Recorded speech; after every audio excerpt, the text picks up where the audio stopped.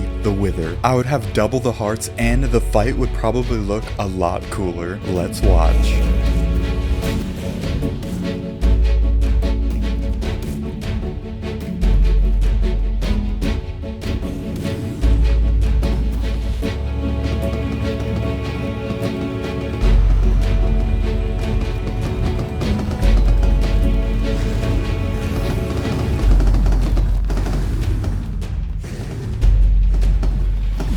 After a fierce battle, I finally vanquished the Ender Dragon. Once I got the egg, I transformed into the Ender Dragon and took to the skies. This video had a lot of firsts for me, and here was another. Instead of going through the gateway, I flew from the main island to search for an end city. I honestly didn't even know if it was possible, but after about a minute of flying, I began to see some islands rendering in the distance. On day 97, I finally came across my first end city, but as the dragon, I couldn't really reach anything, so I had to turn back into a blaze. I wanted to get some shulker shells, so I ended up unlocking a bonus entity. I figured out what it was like to be a shulker. After looting one more end city, I turned into a bee and went searching for a gateway. I didn't have to crouch or anything, I just flew right in, turned back into a human, and jumped into the portal to go back home. As the sun set on day 100, I placed the dragon egg on another trophy island, having survived 100 days as a shapeshifter. I want to give a special thanks to Luke TheNotable for inspiring the 100 days trend, to my patrons for your continued support, and to you for watching this whole video. Also, remember to follow me on all my other social media. Links in the description. Thanks again for watching.